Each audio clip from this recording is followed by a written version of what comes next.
오늘 말씀은 레위기 23장 1절부터 14절까지입니다. 여호와께서 모세에게 말씀하여 이르시되 이스라엘 자손에게 말하여 이르라. 이것이 나의 절기들이니 너희가 성회로 공포할 여호와의 절기들이니라. 엿새 동안은 일할 것이요 일곱째 날은 쉴 안식일이니 성회의 날이라. 너희는 아무 일도 하지 말라. 이는 너희가 거주하는 각 처에서 지킬 여호와의 안식일이니라. 이것이 너희가 그 정한 때에 성회로 공포할 여호와의 절기들이니라. 첫째 달 열 나흔 날 저녁은 여호와의 유월절이요 이달 열 닷새 날은 여호와의 무교절이니 이래 동안 너희는 무교병을 먹을 것이요 그 첫날에는 너희가 성회로 모이고 아무 노동도 하지 말지며 너희는 이래 동안 여호와께 화제를 드릴 것이요 일곱째 날에도 성회로 모이고 아무 노동도 하지 말지니라. 여호와께서 모세에게 말씀하여 이르시되 이스라엘 자손에게 말하여 이르라. 너희는 내가 너희에게 주는 땅에 들어가서 너희의 곡물을 거둘 때에 너희의 곡물의 첫 이삭 한 단을 제사장에게로 가져갈 것이요 제사장은 너희를 위하여 그 단을 여호와 앞에 기쁘게 받으심이 되도록 흔들되 안식일 이튿날에 흔들 것이며 너희가 그 단을 흔드는 날에 1년 되고 흠 없는 순양을 여호와께 번제로 드리고 그 소제로는 기름 섞은 고운 가루 10분의 2 에바를 여호와께 드려 화제로 삼아 향기로운 냄새가 되게 하고 전제로는 포도주 4분의 1 흰을 쓸 것이며 너희는 너희 하나님께 예물을 가져오는 그날까지 떡이든지 볶은 곡식이든지 생 이삭이든지 먹지 말지니 이는 너희가 거주하는 각 처에서 대대로 지킬 영원한 규례니라. 아멘. 오늘 본문은 세 가지 절기에 대한 말씀입니다. 안식일에 대한 말씀, 유월절에 대한 말씀, 그리고 초실절에 대한 말씀입니다. 하나님께서는 우리에게 어떤 절기, 즉 특정한 날짜를 기억하라고 하십니다. 우리가 그 날들을 통하여 하나님께서 우리에게 행하신 일을 기억하고 하나님과의 바른 관계를 유지하기를 원하시기 때문입니다.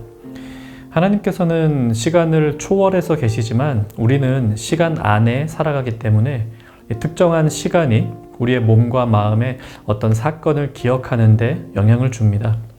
생일을 챙기고 결혼 기념일을 챙기며 1년에 한 번 돌아오는 특별한 날을 우리는 기억하지요.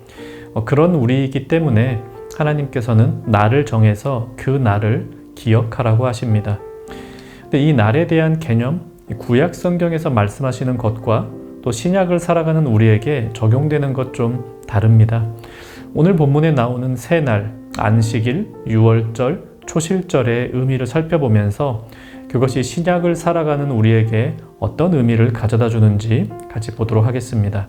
먼저 안식일입니다. 3절에 엿새 동안은 일할 것이요 일곱째 날은 쉴 안식일이니 성회의 날이라. 너희는 아무 일도 하지 말라. 이는 너희가 거주하는 각 처에서 지킬 여호와의 안식일이니라. 이 안식일에 대한 명령은 십계명에도 나오기 때문에 우리가 잘 압니다. 이 안식일은 하나님께서 세상을 창조하신 뒤 안식하신 것을 기념하는 날입니다. 우리에게 안식일의 중요한 의미는 자신의 노동을 멈추고 하나님의 일에 참여하는 것입니다.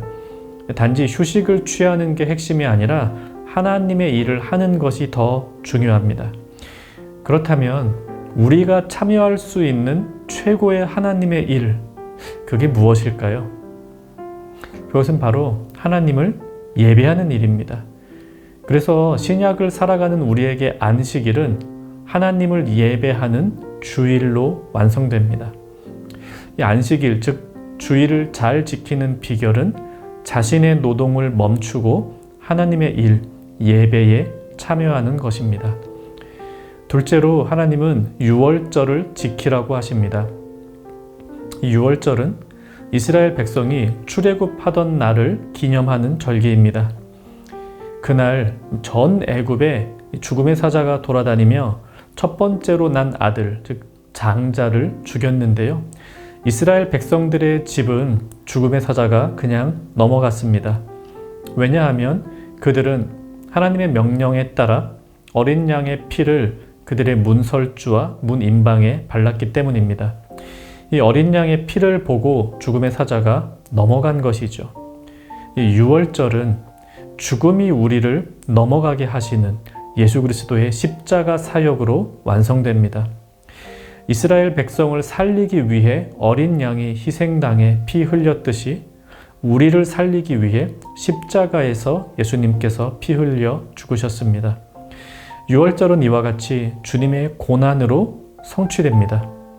특정한 날로 한번 생각해 보면 이 종려주일부터 시작하는 고난주간이 유월절 성취를 이루었다 이렇게 볼 수 있겠습니다. 이 기간을 잘 지키는 방법은 주님의 고난 받으심으로 내가 죽음에서 벗어났음을 감사하는 것입니다. 많은 분들이 고난주간에 고난을 받으려고 합니다. 근데 주님은 우리가 고난받지 않게 하시려고 고난을 미리 받으셨습니다. 그러니 우리에게 자기 자신에게 고난을 가하려 하지 말고 주님의 고난을 기억하고 감사하는 것이 이 기간을 지키는 중요한 일이 됩니다. 세 번째 절기는 초실절입니다. 초실절은 처음 수확한 것을 하나님께 바치는 절기입니다. 이스라엘 백성들이 거주했던 가나안 땅은 밀보다 보리 수확이 먼저 됩니다. 그래서 첫 열매는 항상 보리였습니다. 이 초실절의 다른 이름을 맥추절이라고도 하는데요. 그런 이유이죠.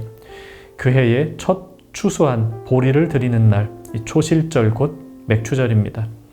그럼 초실절은 오늘 우리에게 어떤 방식으로 완성되었을까요? 이 초실절 첫 열매 드리는 절기입니다. 우리 주님이 우리를 위한 첫 열매가 되어주십니다. 고린도전서 15장 20절 그리스도께서 죽은 자 가운데서 다시 살아 잠자는 자들의 첫 열매가 되셨도다. 주님께서 부활하신 사건은 우리 모두를 위한 첫 열매가 되어주신 사건입니다. 첫 번째 열매가 되셨으니 두 번째, 세 번째 열매도 있겠죠? 이 부활하신 그리스도를 영접하는 우리가 이제 곧 부활의 열매들을 맺어나갈 것입니다. 이것이 신약에서 성취된 초실절의 열매입니다. 안식일, 유월절, 초실절 모두 각각의 의미를 가지고 있는데요. 그리스도 안에서 모두 성취되었습니다. 그리고 이 모든 날들은 주일이라는 한 날로 집중되는 것을 보게 됩니다. 안식일 다음 날 부활하신 주님을 기억하며 우리는 하나님의 일인 예배에 참여합니다. 우리 위에 피 흘리신 어린 양 예수 그리스도께 감사하며 주일에 예배합니다. 부활의 첫 열매 되신 주님을 소망하며 주일에 예배합니다. 주일은 단지 일주일에 하루 돌아오는 날이 아니라 이와 같이 구약의 모든 날들이 지시하는 바로 그 한 날입니다. 내일 주일이죠. 예배를 기대하십시오. 이 예배를 통하여 하나님께서 나를 구원하셨고 지금도 나를 인도하시며 나의 소망이 되심을 확인하십시오. 우리에게 주일은 커다란 기쁨의 의미 있는 날입니다. 말씀 생각하며 같이 기도하겠습니다. 주일 예배 소중히 여기며 삶의 중심에 주일을 두고 살게 하옵소서. 이렇게 기도하시고요. 또 주님의 고난과 부활을 늘 묵상하며 살게 하옵소서. 오늘 하루 예수님을 조금 더 묵상하고 그분께 조금 더 감사하는 정형가족 되시기를 바랍니다.